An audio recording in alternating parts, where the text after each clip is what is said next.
Hi, everyone. Thank you guys so much for being here today. I am Sophia Zhang, and I'm Associate Director of Finance with Harvard WECode. And I'm so excited to welcome you to this panel on startups with Brinleigh Murphy, founder of Science to the People, Brianna Doe, founder of Verbatim, and Anna Rand, co-founder and CEO of ScaleGrowth AI, to talk about their journeys from development and ideation to launch. And before we continue any further, I'd love to first hand it off to our amazing speakers today to detail a little bit more about themselves and who they are. Definitely. So, can everybody hear me? Yeah. Perfect. So I'm Brianna. Like she mentioned, I'm the founder of Verbatim, which is a full-service marketing agency based out of Phoenix, Arizona. For context, I actually studied film and media, of all things, back in college and thought I would go on to be a screenwriter. Fell in love with marketing during my sophomore year and then ended up moving into tech as soon as I graduated.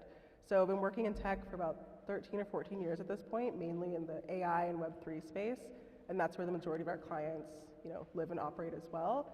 We handle all things marketing for them, from branding all the way to paid media, ads, social, you name it, we probably do it. Very cool. Yeah. Hi, I'm Brinleigh Murphy-Reute. I actually just graduated, or am graduating this spring, from the Harvard Graduate School of Education. I studied learning design, innovation, and technology there. It was great. Before that, I also started with more of a media focus. I went to USC and studied gender studies and communication, and I looked at kind of the intersection of gender representation in children's programming. And I also thought I would get into maybe writing or program development. But then I pivoted and worked in tech for almost a decade at Google and YouTube. And now this past year, inspired by some research that came out of the Harvard Chan School Center for Health Communications, I started a nonprofit social impact organization called Science to People.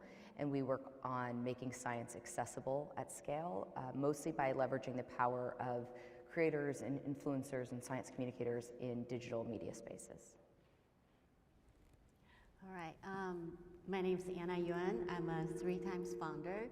Just like most of you here, I started my journey as an engineer and then work my way into product marketing, start my first product marketing agency in the Bay Area.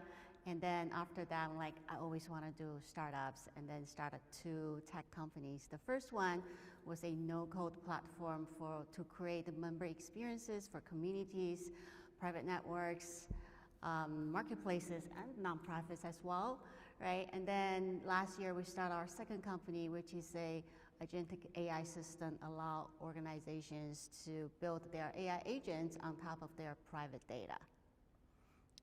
That's amazing. Yeah. Thank you guys so much for these introductions. Just for our very first question, just to go back to the beginning of your entrepreneurship journey, could we ask what inspired you to start your company, and whether there was a defining moment that really pushed you to take that leap? And we can just go in order. Yeah, so it's funny, I always thought I wanted to work for myself, even when I was working in-house at companies and in startups, but it also felt really important to me to gain experience and learn from people ahead of me before I did.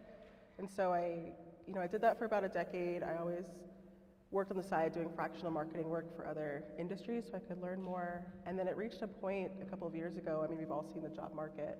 I was working in tech, my job felt unstable, as I'm sure a lot of people's did, and I started to wonder if maybe now was the time. I felt ready, I'd been doing it for a long time. I knew I was good at what I did, and I'd built up, a pretty solid side hustle business for myself without even trying. So I didn't just go for it though. I actually hired a business coach to help me map out what I called my corporate exit and to figure out, okay, what did I need to do financially? How did I need to prepare? What was I most afraid of, honestly, before I dove into this? And then how could I build the company while I was still working in-house so that I was able to scale it once I went full-time?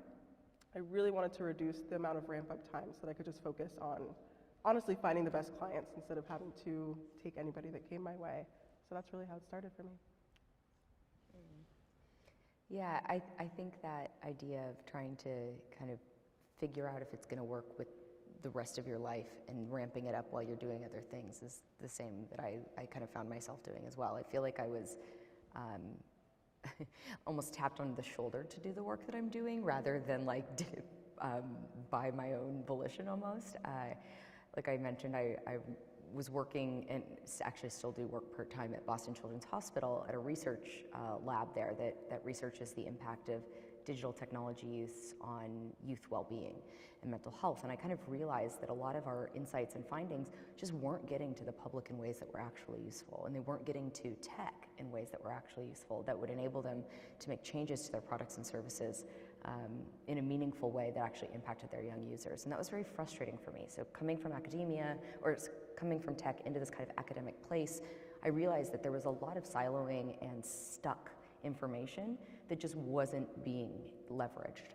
And then I learned about the study that was happening at Harvard, where they were working with TikTok mental health creators to provide them with evidence-based talking points and see how much of that evidence actually got into their videos, and then how popular those videos were, how much were the audience actually following this evidence-based information about mental health that was being shared.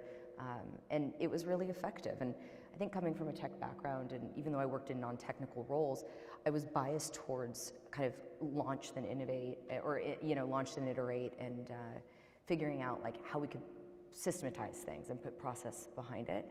And so I approached the woman that ran the study at Harvard, and I said, how are you going to scale this? You can't just keep sending PDFs to influencers and hoping it works. And she was like, I don't know. And I said, I think AI can do it. I think that we can leverage a series of agents and a RAG model to create a more responsible AI for science communication. And she basically said, okay, go do that. And so I found myself starting an organization to build this product. Being completely non-technical and never interested in entrepreneurship. Both of my parents were entrepreneurs relatively unsuccessfully. And so I grew up like where I was buying groceries at times working at Nordstrom, so in high school. So, I was scared of entrepreneurship. But I just really felt like this product needed to exist. Like there was a way that we could make a change in a system really pretty easily using technology. And if nobody else was going to do it, then why shouldn't I give it a shot? So I've been working on this now for about a year and a half. I now have a team of 3. We've still made almost no money, but we're up for a big grant right now with a major foundation. So I think that pretty soon we should be able, I should actually talk to you about your services. I think pretty soon we're going to be able to build the product and pilot as soon as the next winter. So I'm feeling really excited, but it was definitely a roundabout journey. Love to hear that. Amazing. I'm so absorbed into the stories. Can you repeat the question again? No worries at all. My question was just no, you absolutely did, Brinleigh. My question, Anna, was just about like how did the idea for your startup come to you? Like what inspired you to take that leap? Okay. I think everyone has a different journey, right? Like my journey is slightly different. Like it's like one day I woke up, I made a decision, okay, I'm gonna stop being a consumer.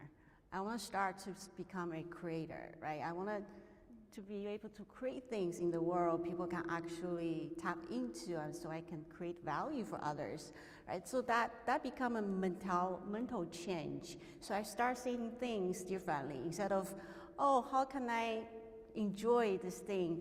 I start thinking about what problem people are having, how can I help them to solve that problem, right? So with that mentality, you will start hearing people have specific needs, right? And then once you have that, I remember like when we started our last company, it's so funny. So me and my co-founder, we went to a conference together. And because both of us worked with startups priorly for many years, right? And then we just keep on hearing like different challenges that founders having. They're looking for different advisors, mentors, looking for funding. We're like, we have a good network. How can we help them to do specific things better, right? So overnight, we went to Squarespace, launched a website, and kind of list different services that we think down the line we're able to create, right? And then we took that next day, we took that web page back to the people who talked to us, asking, hey, where can we find this specific service?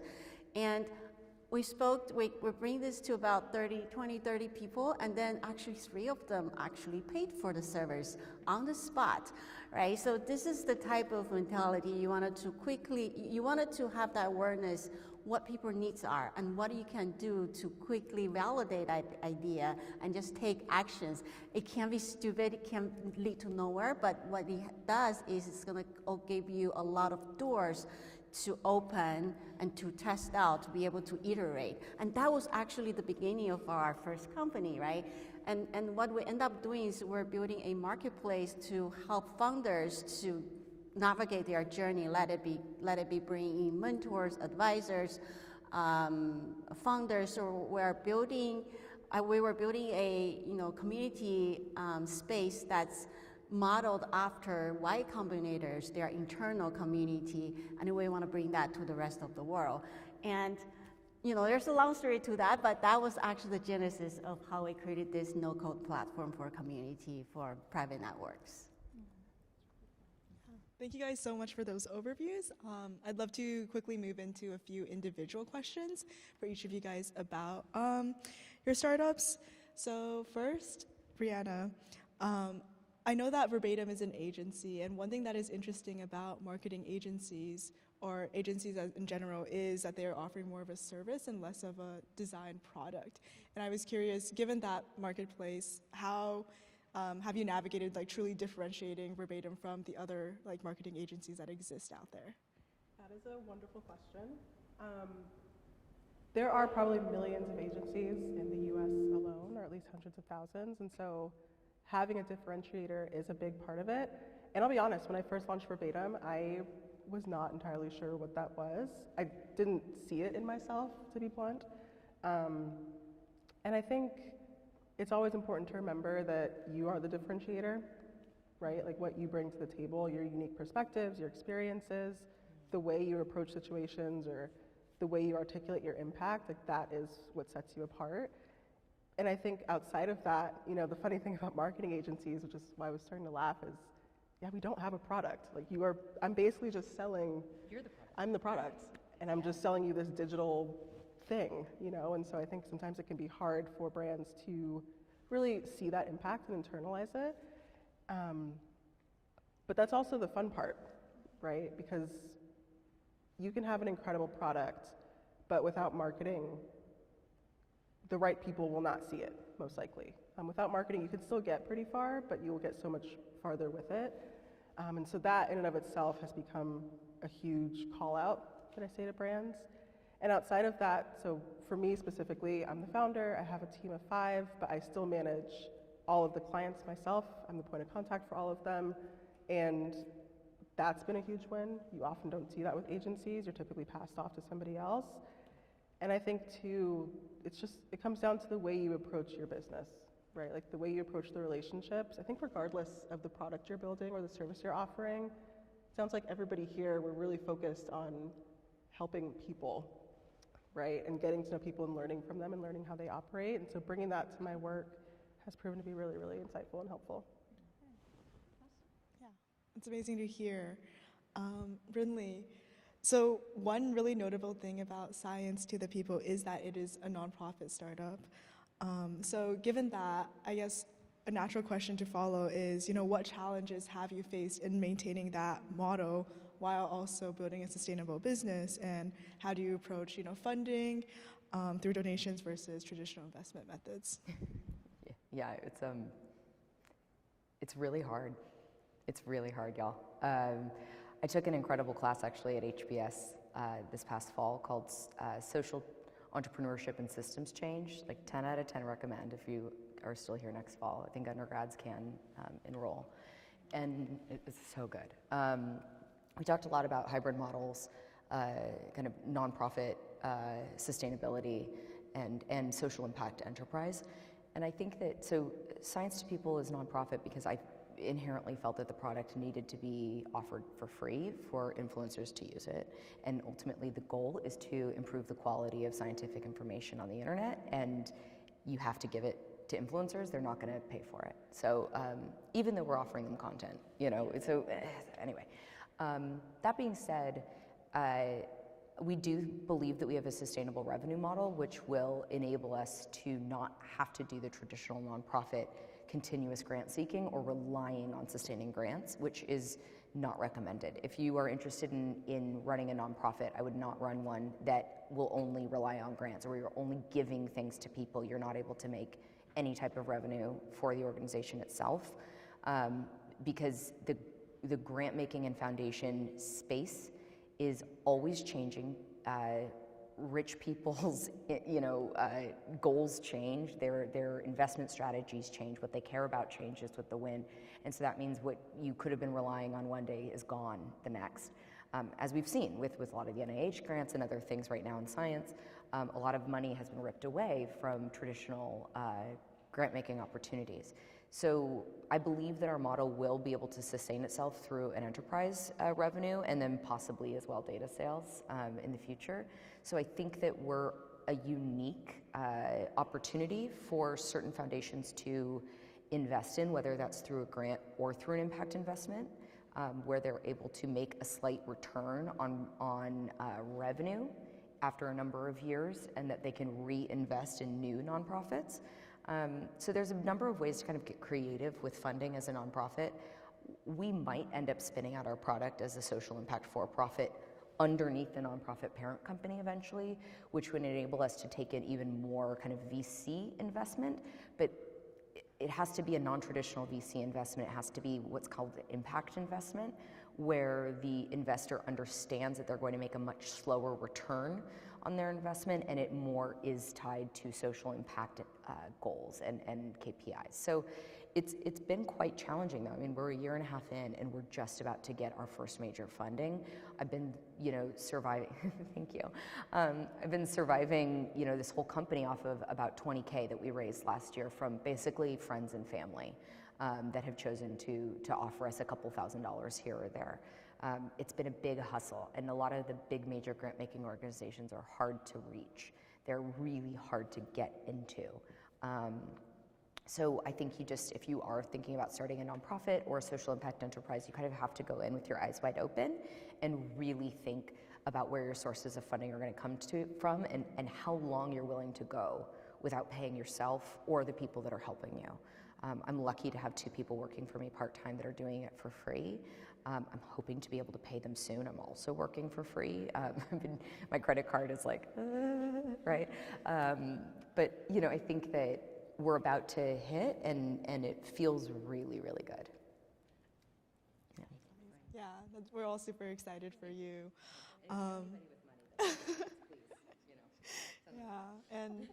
We appreciate your transparency on the challenges, because I'm sure, as you said, it is extremely challenging.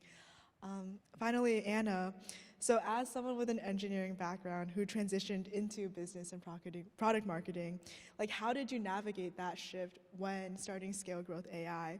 And how has, AI maybe played a key role in the way you scale your own startup? Yeah, great question. First of all, congratulations, everybody. Having an engineering or science background is really a big leverage, because we get trained by solving problems, and people wanted to get help solving their problems. So the transition, in a way, for me is, I remember I start just using my problem-solving skill on everything that I encounter, right? Let it be marketing, sales, or support. And there's one famous joke by YC. They keep on saying, we always want engineers, because it's really easy. It's much easier to teach engineers to sell than teach sales to code, right? So congratulations, ladies, and you have. Your future is so bright. Whatever you want to learn, it's so much easier to learn these days. The way that AI really helped me is it become my best companion in terms of building business, right? So when we started building our product, building our company, there's a lot of things I have never done before. I was never a salesperson. I have no idea how to sell, right? How do I start that conversation? So I literally asked a lot of questions to, ChatGPT early days, like, okay, if I wanted to talk to this type of customer or prospect, what do you think they care about? Can you give me the top 3 things they care about? And how can I convey that in a way that doesn't sound pushy or doesn't sound, by providing value, right? And then you can also say things like, pretend that I'm the best salesperson that works for a similar company who are targeting that kind of customer. What would they say, right? So those are the things you can really learn super fast from AI and be able to fill out the gap that you normally have to hire someone to do. So that's incredibly powerful. And then another thing about AI is, like, when you build AI, you can be the first product that you're building that for, right? So when we're starting about, okay, we want to build AI agents, what problem should they solve? We're a lean team, and customer success, customer support takes a lot of time. Why don't we build an AI teammate that's going to take care of all of our customer success, customer support? So that's actually our first use case we built out. And then that become our kind of foundation to really bring that solution to other organizations, understand their pain point, and be able to build a custom solution for them. So yeah, treat yourself as your first customer when it comes to building product and see where that takes you.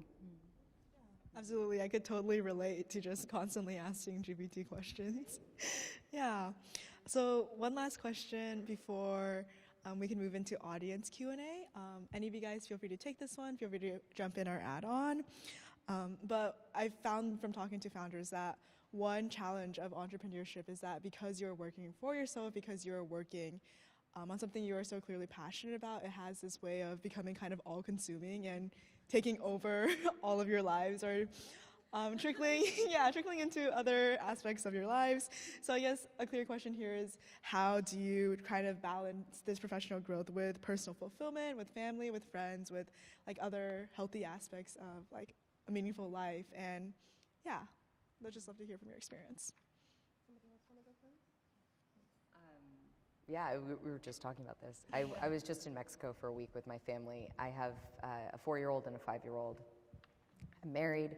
I was in school, and I started this nonprofit, like I said, kind of by accident. And I was finding myself, a year and a half into this journey, just feeling like a petulant child. Like, I don't want to do this right now. I don't want to send this email. I don't want to fill out that grant application. I'm just, ugh.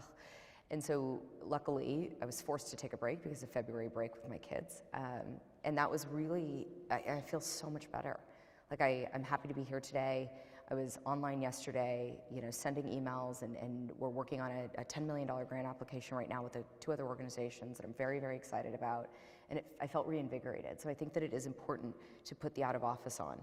I really appreciated Esther Wojcicki's point that Susan made. I worked for Susan for a while at YouTube, and I remember her signing off and saying no to speaking engagements and other things that our team had to figure out how to say no on her behalf, to whatever she'd been asked to do.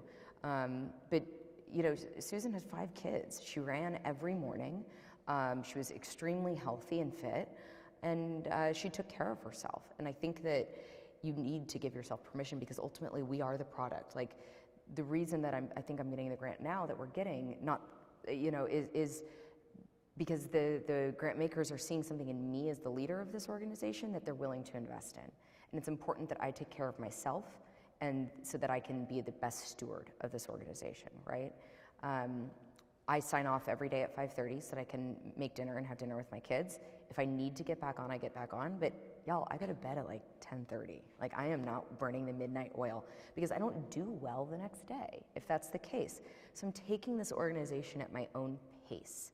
It might mean that we fall behind, or we're not like as hyper competitive.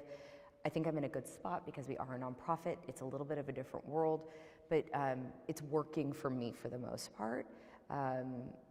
You really have to take care of yourself.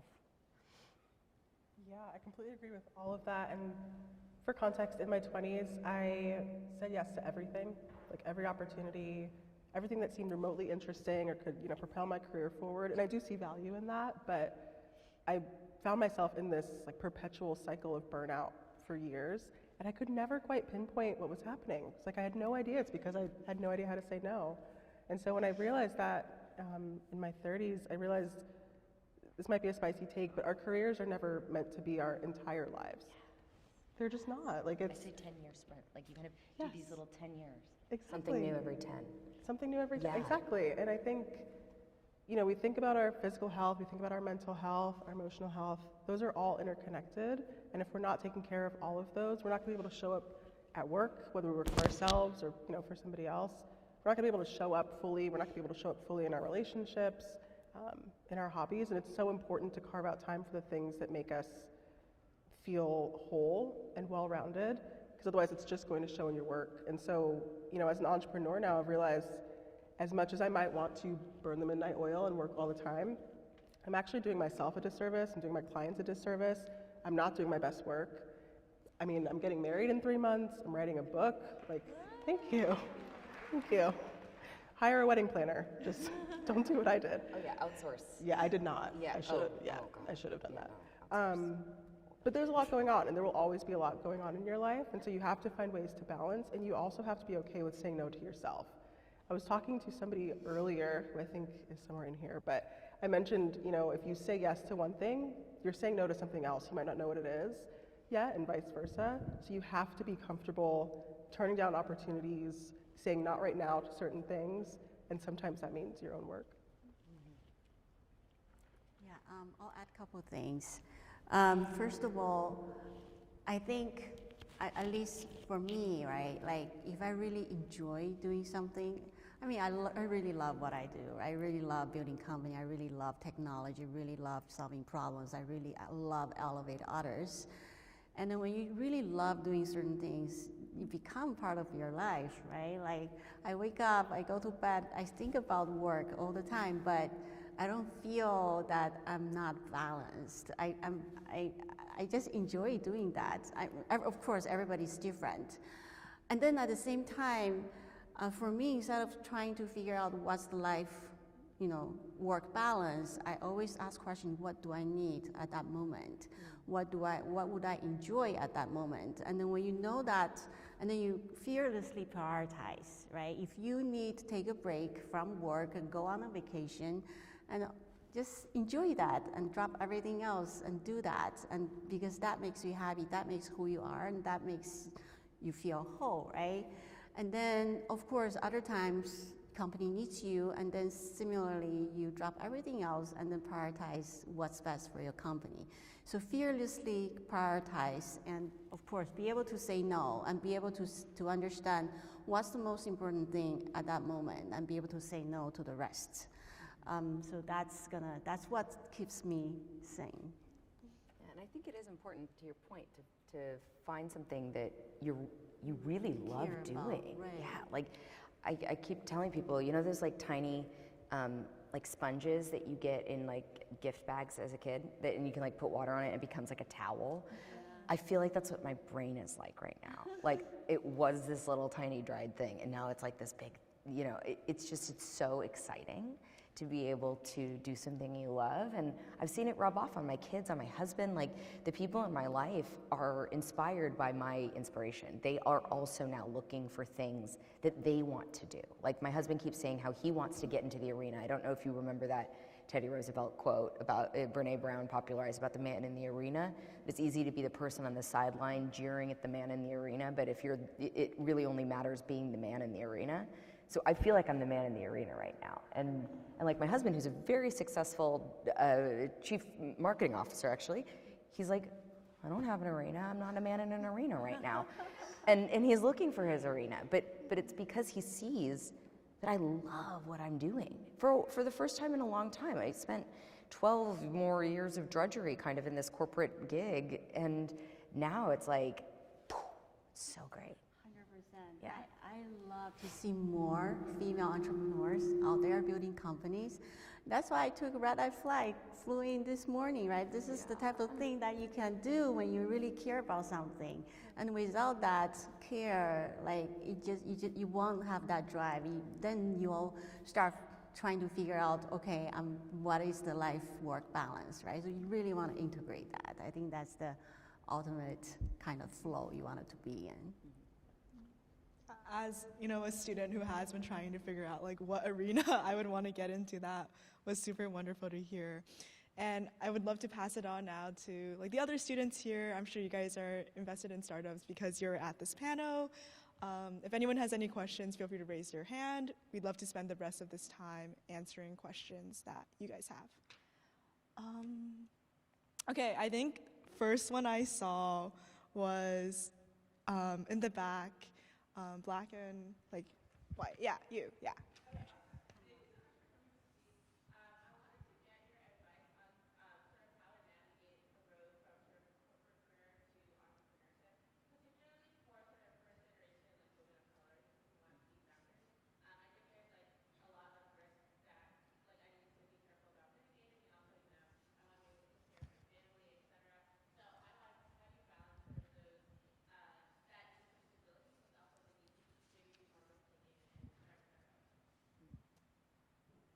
Yeah, I can take this one first. So I'm first generation American. My mom's from Jamaica and my dad's from Liberia. Totally get where you're coming from. And actually, something I was alluding to earlier, I continued to work full-time in my role while building on the side. That was one of my main fears. Like I wanted to be able to not only like help my family, but also not fall into a position financially that I was scared of, you know what I mean? And so it was important for me to have that foundation and to keep learning from people above me at the same time. And so when it comes to mitigating risk, I think there are a few ways you can go about it. That is one of them. It is also more time consuming, right? You'll be working full time, also building on the side. Your weekends probably won't be your own for a while. It really just depends on how much it means to you to go out on your own and start your own thing.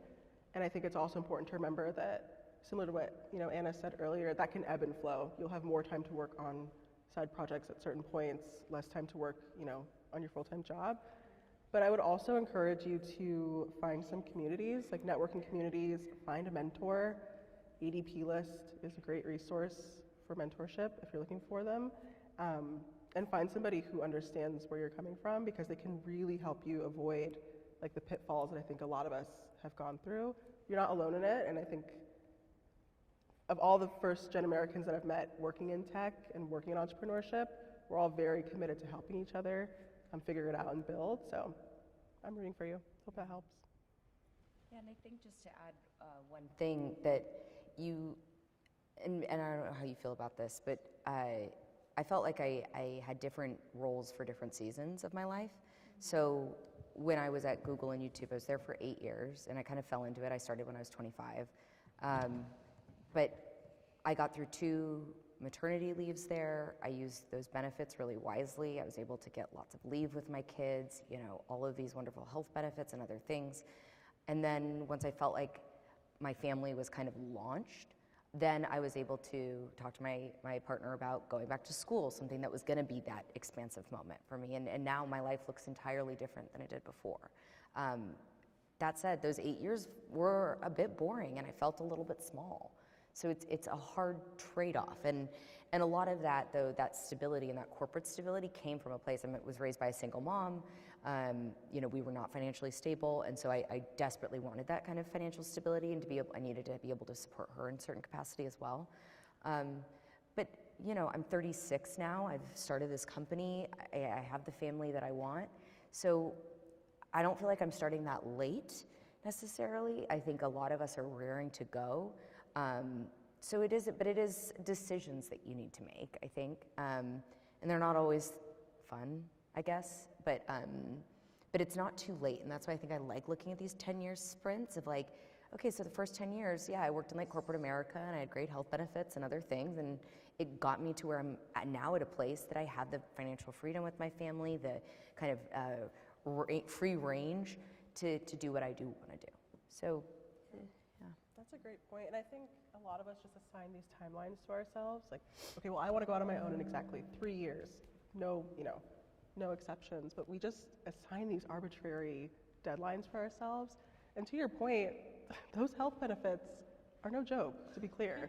And it's a great way to just build your foundation. And I think even outside of the technical skills that you'll learn working in a full-time job, you learn how to work with different personalities, you learn so many interpersonal skills that you'll take to whatever you decide to launch on your own. And so reaping those benefits and being open to them, whatever that timeline looks like for you, is really important. And it's valuable to have, like sometimes it's really valuable, depending on what you want to do on your own, to have a great resume from nice name brand companies. I mean, sometimes, not always.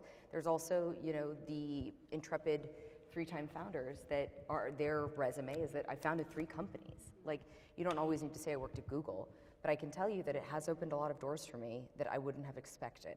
Because I was like, well, I was a nothing person at Google. I was a cog. My job was to push this one button, right, basically.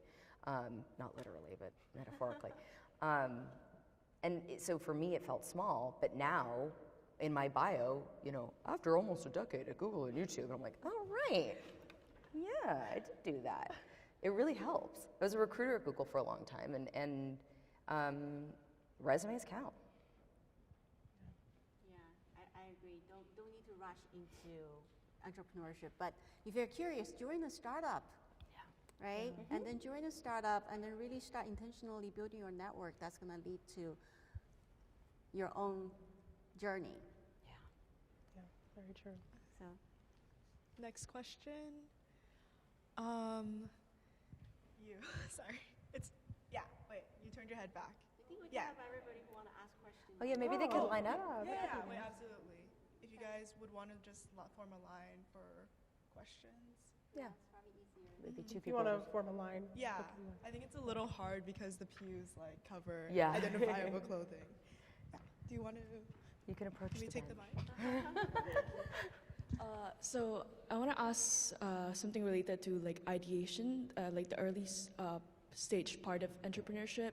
You mentioned earlier that saying yes to something means saying no to other things. So I'm wondering what problems are worth solving, because there are so many problems that we can look into and we can solve. So what goes into your head when thinking about, oh, this is the problem that I want to solve right now?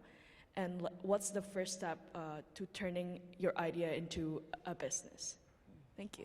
I'll take that one because I actually put a lot of thoughts into that. So there are a couple of things you want to think about, right?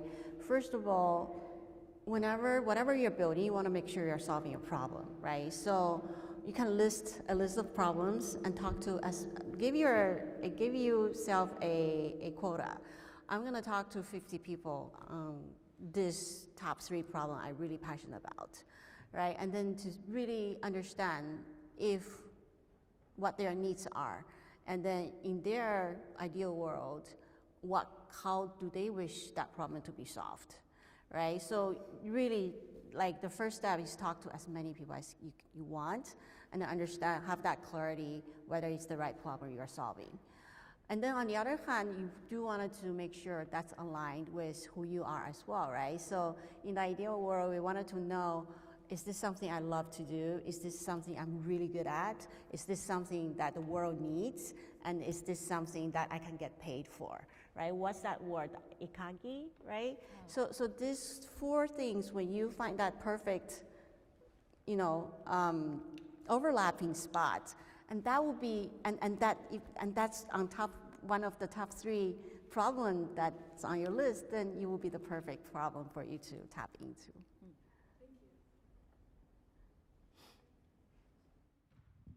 Hi. My question was more about hiring or figuring out who to work with. Obviously, whenever you start something, you're taking a risk, and that risk shows up in many different areas, including the people that you choose to work with. So I wanted to better understand your processes for vetting the people that you work with, and also trying getting them interested in working with you as well. And maybe some common mistakes that, or I guess mistakes that you guys have made that we can also learn from. I already talked your ear off in there before this, but I can share some more. What I mentioned earlier was a common mistake, one that I made. To be frank, I had a co-founder when I first launched my business, and I did not have a proper vetting period.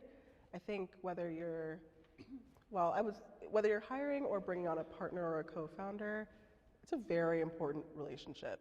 I would relate it to dating and marriage, quite frankly. You're going to spend a lot of time with this person. You're going to be building something that probably is deeply personal to you and meaningful. And it is okay to take your time. Like we talked about earlier with the timelines that we assign ourselves, you do not need to rush it. Like, have a vetting period put in place and get to know, one, what the person is like to work with. You'll also start to learn what you're like, right? Like, how do you work best? Who do you work best with? How do you best communicate? Like, how do you receive feedback? How do you like to give feedback? All these questions that you think you might already have the answers to, it'll come to in a different light once you start working that closely with somebody. So that's one thing that I would note for sure. And when it comes to finding people to work with you, I'd be curious what you two think, but I believe you should never have to convince somebody to work with you. Yes, you might need to, lay out certain parameters, let them know what they'll be getting, or what the process will be like. But if you have to convince them to come on this journey with you, my hypothesis is that you'll be pulling them along for most of the journey. And so finding somebody who aligns with your goals or your values or the mission or the product itself is really, really important, and it'll feel right at that point. And that's when the vetting period will start. You still do not skip it. So, I mean, for us in startup world, I think having that drive, having that initiative is so important, right? Like whenever we hire someone, we always tell that person, when you come on board, you're the CEO of of the area you're leading, right? So because the rest of the team is depending on them. We hire people who's smarter than us, who can do better than us, who knows the specific area, more than us. So have that initiative, be able to drive and be able to, get the rest of the team to help is what we're really looking for.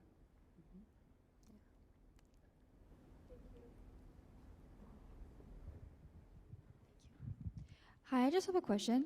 So a lot of the times we see you have a lot of competitors, and I know, Anna, you mentioned that, for example, you use ChatGPT at the beginning, right? What is stopping somebody, and I know that you mentioned that, for example, you have experiences that differentiate you from other services, yes, but how do you bring that experience to life? For example, if somebody asks you, like, hey, why don't I just go to ChatGPT, make them do the service?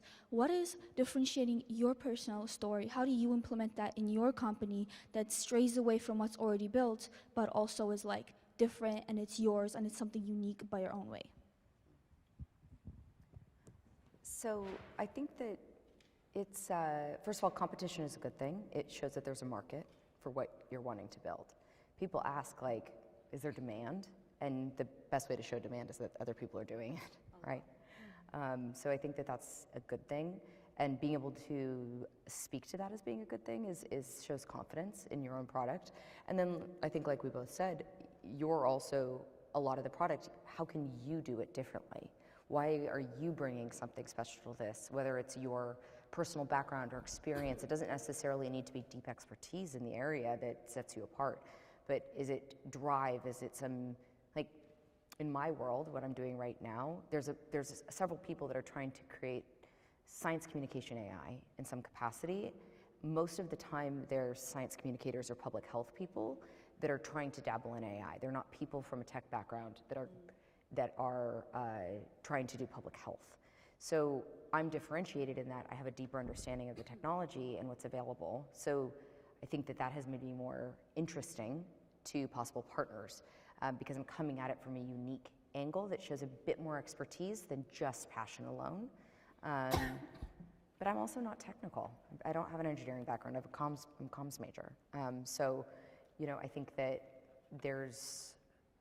but I worked in technology for a number of years and was very close to it. So I have a different perspective. So I think that it's important to have that confidence, though. Yeah, I think technology becomes more and more accessible. And what's going to differentiate your product, your company, is no longer going to be technology. Sorry. It's going to be more about your distribution channels, who you are partnering with, and that's going to give you the edge to really take your company to the next level.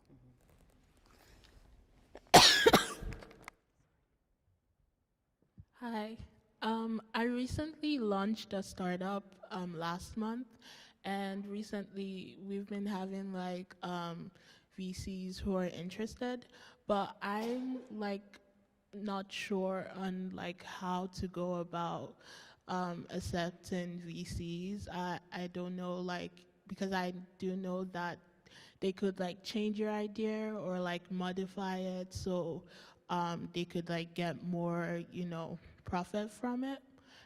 So I'm just confused on like how to go about, VCs. First of all, do you need money right now to build your company? Yes, because like it's like a community and also a startup. So within it, we want to like create more opportunities, especially for students and women in tech. And like most of it includes like, scholarships, so they can come for this kind of conferences. And also we have like products we want to build around like redefining the job search. Well, there's a lot of detail nuance into this, right? Like what VC is offering, what's their terms, a lot of detail into that. So it's a really hard question to answer without knowing the details. But I mean, our first company were actually bootstrapped, right? We bootstrapped and then the way we decided to bootstrap is very early on we are solving problems, so people are willing to pay for us. So every single module we built, people paid for it. So actually we have our customer help us to build our company, and that gave us a lot of leverage to have the freedom for us to decide where do I want to take my company to, how do I want to grow that.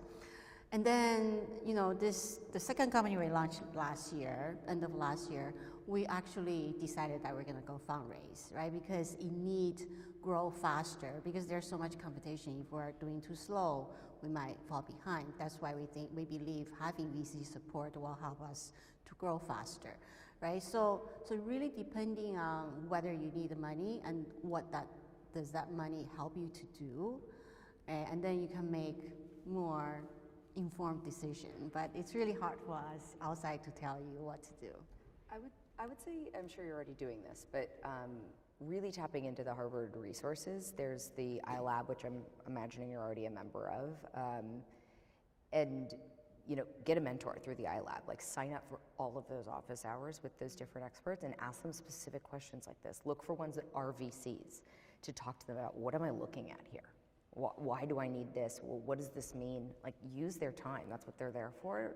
iLab pays them to give you free time. So really tap into that and get involved in the iLab community here and use it. I would also say there's some great accelerators here in Boston through the CIC, which is in Cambridge Innovation Center. Look into applying for some of those accelerators before you just sign on with a VC. Because they will introduce you to VCs at the end of the 8-week sprint or whatever, and help to shepherd you through the process. So being a young founder, first-time founder, I would really rely on the resources around you, because otherwise you can get taken for a ride. So I'd be careful doing it completely on your own. I would rely on those who have come before, who are offering their services. Yeah, especially if VCs are interested, you'll definitely get into one of the accelerators around. There's like so many. Yeah. Thank you so much. Yeah. Hi, so in relation to what you said about just joining a startup in order to get experience in startups so you can start your own, I was wondering what you can do in order to get experience before that, because I know that some startups require you to have experience so that they know what expertise you will be good in. So I'm just wondering, how can you set up either your resume, or how can you set up your experience to let them know what you know? Okay. I'm going to share a story, like how I actually transitioned from engineering to product marketing. I was working for big tech, Motorola at the time, and I tried to transfer internally. They were like, do you have a business degree? I'm like, no. are you going to be, what about MBA? Are you planning on go to MBA? I'm like, I'll think about it. And then, so I actually applied for MBA, I got accepted. At the same time, I offered this startup in the I was in Austin, Texas at the time, but I reached out to Silicon Valley startup. I'm like, I'm gonna offer you 3 months free internship that I'm gonna work for you. At no strings attached. At the end of that, you can decide if you wanna hire me or not. And that's how I got my first startup job, moved out to California.